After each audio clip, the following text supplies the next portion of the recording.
I want to bring in now Michael Sullivan. He's a former IRS agent joining us now, I believe from Florida. You're in Florida, right, Michael? Great to see you. Thank you for coming in. Tell us a little bit about your take on the legal case here. Do you think that, given your experience at the IRS and work in audits, that the Democrats actually have a strong case to get their hands on these returns? Well, the chairman of the House Means absolutely has that ability. I'm surprised the day they didn't, take over. They didn't ask for them. And my own personal opinion is Trump's returns are getting audited right now. It's actually mandatory for the president and the vice president's tax returns to be audited. There's an IRM section, Section 4, that requires this process to take place. And my guess is every president and vice president's return actually has been audited before. So they do say in that section that should happen quickly. IRS many times not only has their own staff do this, but they take global experts from the Global Wealth Division of Internal Revenue Service, and they bring in other auditors from outside to go ahead and look at that tax return. So I think that we're just going to have to wait and see, and it's going to be a political battle moving forward, no question about it.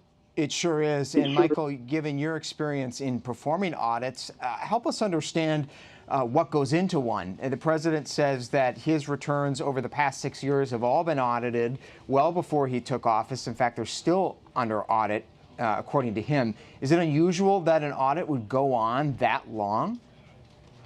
Well, first of all, you're talking about the President of the United States. You're not talking about me or you or anybody else. My guess, this tax return was filed in boxes. I could see this tax return being 10 or 15 pounds going in. There are probably mounds of CPA, attorneys, and other people who prepared these returns. This return actually could be on appeal. We don't know where it is, but I'm guessing this return is under audit, and where they are in the process, I don't know. But I will tell you, it's very unusual. An audit takes over 2 years. And also, there's nothing wrong with releasing your tax return if it's under audit. So there's nothing precluding him to doing that. I mean, the bottom line, let's face it, with everything going on, why would he want to release his tax returns? And we should say most Americans, all Americans are entitled by law to the privacy of their tax information. Absolutely. As well. The president certainly has been exerting that argument.